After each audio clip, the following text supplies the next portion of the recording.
Good evening, and welcome to We the People, brought to you by the League of Women Voters of Minneapolis. My name is Joan Higinbotham, and I'll be your host for this evening's program.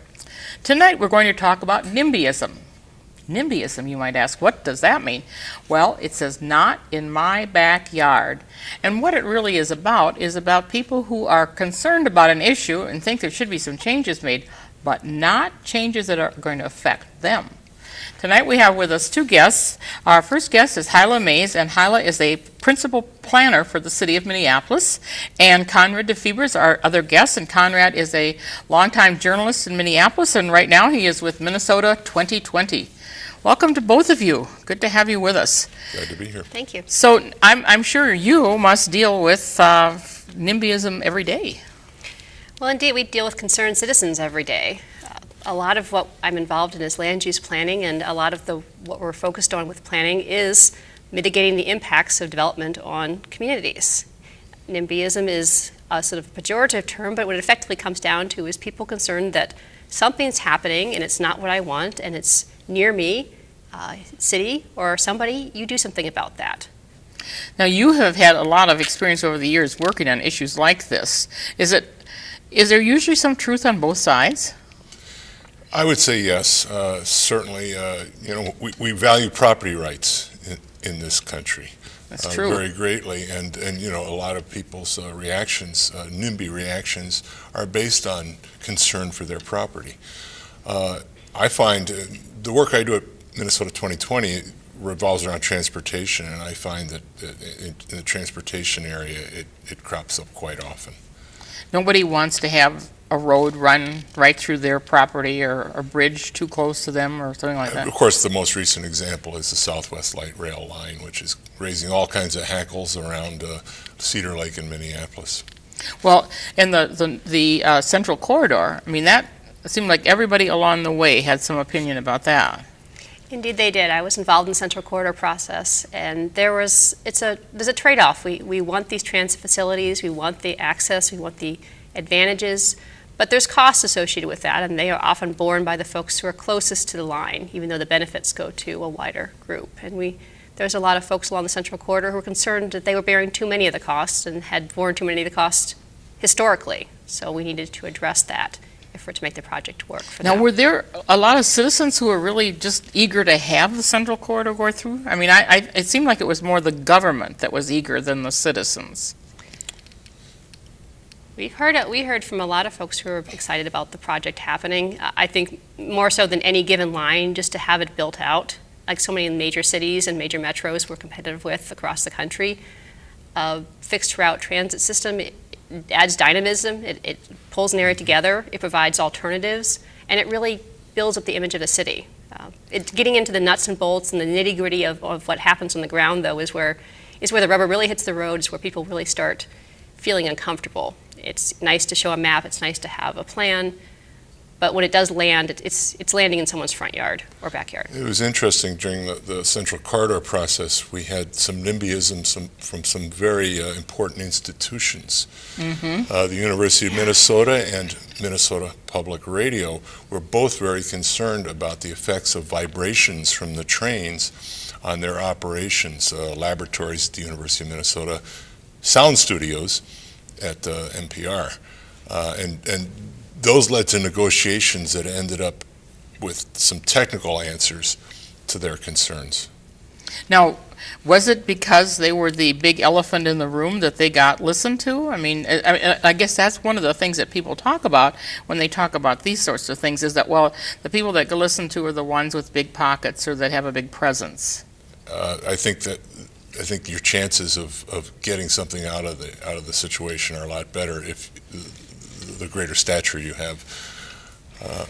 I would say the same, that's a common perception, and there's definitely some truth to it. A group with more leverage, more resources, more pull can make things happen in a way that other folks can't.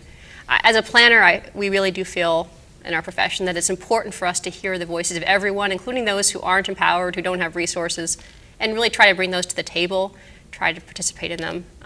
That's a goal, and that's something we strive for, but of course, it's not always equal, it's not always fair in everyone's perception of how things happen. In everyone's perception, I guess Yes. that's it. Well, it's interesting because we talked Central Corridor, but then before we went on the air, we talked about what happened in the Rondo neighborhood when the freeway went through.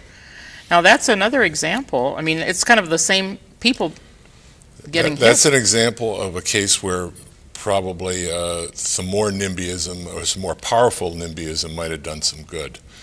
We did have the freeways back in the 60s carve up our city neighborhoods in ways that turned out not to be so good. But as Haila pointed out, there was also a plan to run the freeway through the Prospect Park neighborhood, which had a lot more clout in the city. And they managed to get the route changed in their favor. Well, and now I don't know, this is before your time, but I recall that there was going to be a freeway that was going to run right down where the Hiawatha line runs. Yes. Well, there were a couple different freeways that never came to fruition. The maps from the 60s were much more ambitious. There was a northern loop that went through northeast Minneapolis. There was a connection down Hiawatha. There was something along the Midtown Greenway. Folks got pretty creative in thinking how it could connect. And back in the day, it was easier to build things. There was less requirement for hearing everyone's voice. There was less requirement for getting everyone on board. I really do think the experience of the interstate system, which basically plowed through a lot of urban neighborhoods, was what led to a lot of our regulations that came after the fact. The environmental impact statement, which requires taking all these factors into account, is now standard practice. And we talk about the environmental impacts in terms of natural environment, but also it's the human environment, the physical environment. A lot of the sort of bureaucracy and process and time that it takes to get set up for an infrastructure project is there for a reason. It's there so it's not quite so easy to just run people over with a project. So That experience from 50 years ago, in addition to leading to regulations, also led to a lot more citizen vigilance, I believe. Yes. And a lot more people tuned in to concerns about how some project might affect their neighborhood, their backyard. Well, in fact, they said that the term NIMBYism started in the 80s, and so back when the freeway, when they wanted to build freeways all over the city, it wasn't a term of art then. There was just citizens who were mad and weren't going to take it anymore. Mm-hmm. But now I remember though that those people, I mean, you were saying, well, there wasn't as much concern, but that wasn't really true. I mean, I remember those people that were really concerned about that one freeway northeast. I mean, those were... Oh, I wouldn't say there's not as much concern. I guess I meant there wasn't as much regulatory framework to sort of accommodate that concern. Yeah, it was people didn't have as many places or venues to go to register the concern. Our process now is much more elaborate and much more longer and much more sort of built to accommodate those viewpoints and to really listen to them. It just wasn't as required before. Now, one thing, though, that people say on the other side is that it takes too long. They just never stop planning. Is that a legitimate complaint? It's true, and sometimes projects that we think might be really good become practically impossible. My favorite example is in Rochester, some time ago, there was a plan to run a whole lot of coal trains right through downtown. Well, the Mayo Clinic, among others, got up in arms, and that idea was stopped. So, Plan B, build a spur out in the countryside around the city. Well, that got shot down too. Now, meanwhile, the city of Rochester, the Mayo Clinic, and a lot of serious interests around there are trying to promote a high-speed rail line to the Twin Cities. Mm-hmm. There is no railroad right-of-way right now that they could use. What do you suppose their chances are of routing high-speed trains over 125 miles an hour between the Twin Cities and Rochester, past people's houses and farms and businesses? What would you say as a planner, Haila? It comes down to the question of everyone thinks it's a great idea until they think, hey, wait a minute, that goes by whose property? My property? Wait a minute. There's countless examples. I think about the wind energy projects. Sustainable energy, using the power of the wind, it's a great idea until, wait a minute, they're loud and they're big and They interfere with migratory fowl, and what about my farm? And what about the power lines going to them? It's getting into these details, it's getting into the specifics, it's getting into saying, okay, what does it actually take to make that happen? Well, it's really interesting you mentioned that, because as I was coming here tonight, I was thinking about the farm, which I have a farm in southern Minnesota, and they wanted to put windmills in part of the farm. And I thought, well, gee, it's good for society, more wind power. And then I thought, but I'd have all those windmills up there. So, I had a completely different picture of it when I thought about windmills that I would be looking at every time I looked out my farmhouse window. Happily for me, I didn't have to make a decision because they decided not to do it. But you're right about talking about like 60 miles or 80 miles, however many miles it is. 80 miles approximately, yes. And and the thing about transportation projects is that they stretch out for long distances, so there's a lot more opportunity for Nimbyism, or its corollary, banana. What is a banana? A banana means build absolutely nothing anywhere near anything.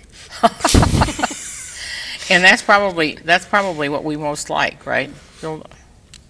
Well, and that's one of the articles that I read in preparation talked about the fact that, well, Minnesota is had a lot of wide open spaces, and so we actually can sprawl out, which is good or bad. We don't have to build things where people are. Is that something that planners think about too, is density? Well, the good and the bad of density. Yeah. Well, there's always the balance of choices and options versus what's sort of the larger system, and are we building a sustainable system? The challenges, of course, of building outwards and outwards is you need to extend all the infrastructure of the city. The roads, the water, the sewer, all the public services have to extend farther and farther, and in areas that are not dense, extend in a more looser and open framework where you have fewer users per linear foot. After a while, you're generating congestion, you're generating services overloads, and you're generating a system that it's hard to maintain in the long term. As a planner for Minneapolis, we like to focus on, we know we can't accommodate all growth, we can't accommodate all folks. We like to focus on how do we make it attractive to be in the urban core, where we have a lot of that infrastructure in place already. Sometimes it needs improvement, but it's in place. And we can really build on those systems and create something that's hopefully a little more sustainable in the long term. Well, one of the things that they talked about, you talked about an urban core. One of the other articles talked about the fact that Minneapolis was reluctant to do some things that it needed to do to be viable because they weren't making changes. Is that a logical complaint or a legitimate complaint? Could you be more specific? Well, they were talking about the fact that the Dinkytown was a really great neighborhood, and maybe more people could live there and it wouldn't be so bad. And of course, I was thinking as I drove through there tonight, oh my gosh, they couldn't destroy my Dinkytown.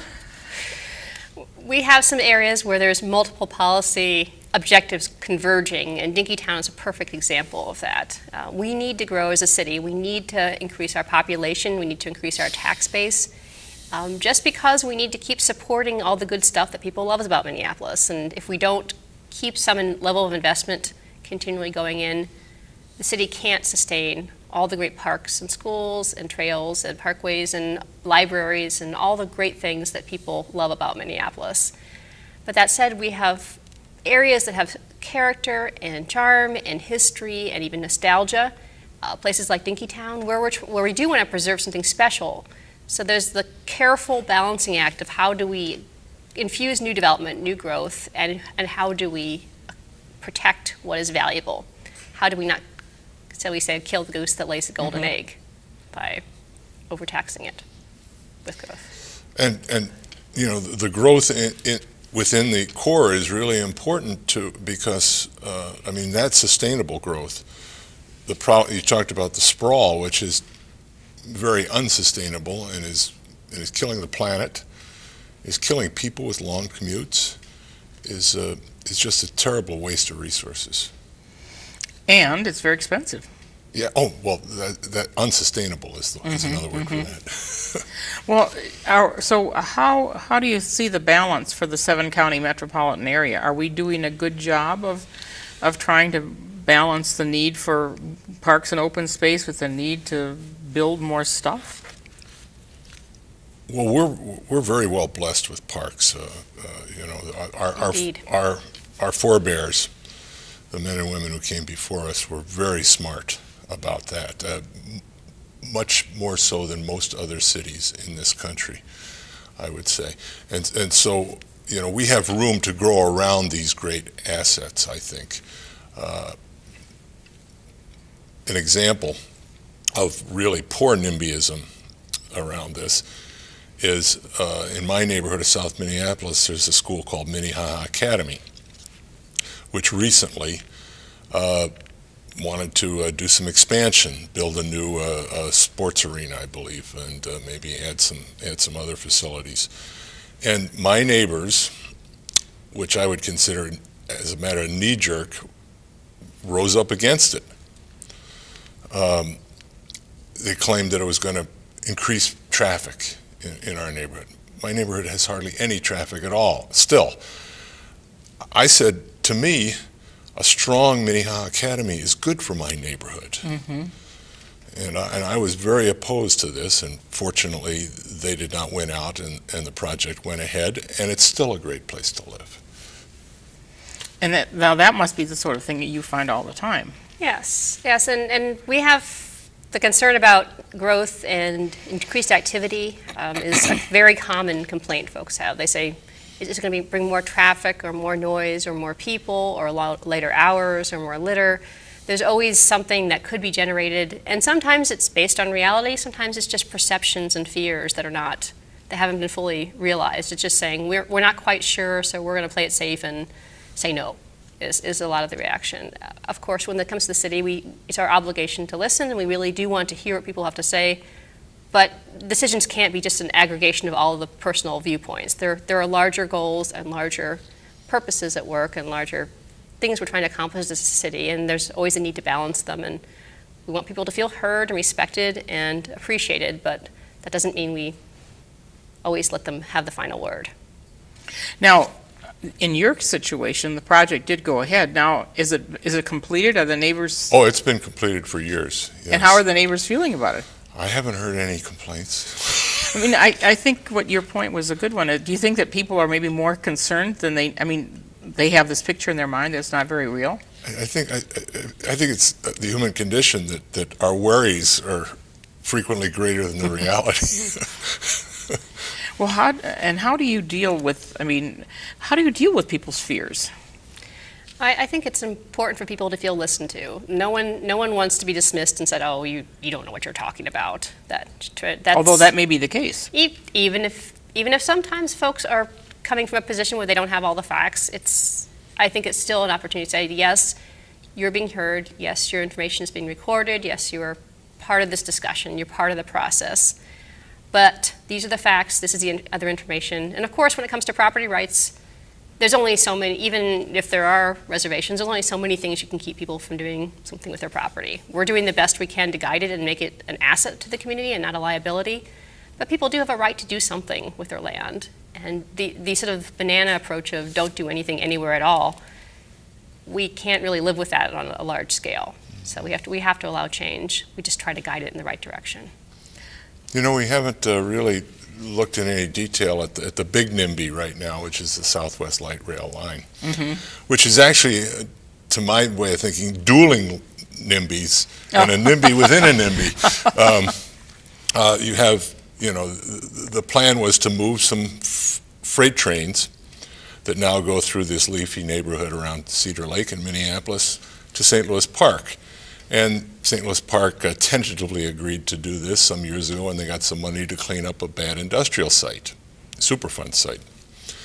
Now they're saying, no, we didn't agree to it. We never signed off on anything. We don't have to do this. So, okay, they're not going to put freight trains through their neighborhood, it looks like now. But that means the freight trains are going to stay in Minneapolis, in this pretty nice neighborhood. However, it's interesting that a lot of people who live there actually would prefer the freight trains to the light rail. There's about 4 freight trains a day that go through. Mm-hmm. The light rail is going to have 220 trains a day. Wow. And that's what upsets them. They'd rather just have the freight trains, which are supposed to move, which led the city to agree to put the light rail through. And so now they're concerned about the trains emerging from tunnels for approximately 20 or 30 seconds at a time to cross the inlet between Cedar Lake and Lake of the Isles, I believe it is. So that has become the big issue. So the people now. in St. Louis Park, not in my backyard, they don't want freight trains Right. running through their neighborhoods. And then in Minneapolis, they don't want either one, actually, probably. Well, you know, the official position was if you move the freight trains, we'll take the light rail. It was the official position. That was the official position. And now they're using that, since they're not going to move the freight trains, apparently. The officials of Minneapolis are using that as a lever to try to get all they can out of the situation before they agree to put the light rail through, because every city along the route has to sign off. So you've got one, not in my backyard, all the way from Eden Prairie down to Minneapolis. To some, I haven't heard many. I haven't heard a lot of complaints raised beyond St. Louis Park. Now, is this sort of the giant of all, not in my backyard? Well, Issues? it's this round of it. I mean, this impacts so many different people in so many different ways, and frankly, it's through some neighborhoods that are empowered and organized and have their stuff together and really are really delving into understanding all the issues and all the ways they can influence the decision, which is, again, their right. We talk about a sort of a variant of NIMBY, the Bambi, which is better alternatives than my backyard, which is a more sophisticated position of saying, I'm going to take the extra step and not just say no, but say I have very good reasons why it needs to be somewhere different. Mm-hmm. And again, it's a flippant term, but it could, sometimes they're right. Sometimes there are better alternatives. But frankly, with a project like Southwest, there will be some negative impacts on somebody at some point, and that just has to be a reality for the greater good, for building out this transit network. The Southwest line is also the Green Line, which is effectively extension of the Central Corridor. When it's completed, we'll be able to get all the way from the southwest suburbs to downtown St. Paul, and then who knows, if we keep building the system out, we could have a real network and not just a few isolated lines. Someday it might go to Hudson. Yeah. There's a lot of potential ways to build this into a network, and it is getting down into those details and figuring out those complicated transactions to make something happen. And so part of it really is as you said very wisely, there's always going to be some pain. And what we want to do is move it around enough so that nobody feels that they're being unduly pained. Well, we try to limit, we try to mitigate it, we try to reduce it, but there's always something. I mean, nothing is pain-free. I mean, if you look at the zoning, the history of zoning and land use regulation, the vast majority of our regulations in the books are about how do we make something less difficult to live with. How do we limit the height, the setback, the bulk, the massing, design, the landscaping, the buffering, the screening, the curb cuts, the parking, all the different aspects to how a thing interacts with the environment. We have books and books and reams, and our zoning code is this thick, and it's full of so many different ways we've tried to address this in so many different directions. So it's not something that just came upon us and we're surprised. Mm-hmm. We've been dealing with this, we as a profession, for 100 years, probably longer. People have just been more organized in the past 100 years. It's definitely something that's a reality. We just have to keep going face on with it and do the best we can. But how do we, or how can we make our citizens still, not rise up and revolt? There's some really unhappy people right now. I don't think we have to do anything to make them do that. What was your question? Well, I just wondered, how will we resolve this situation?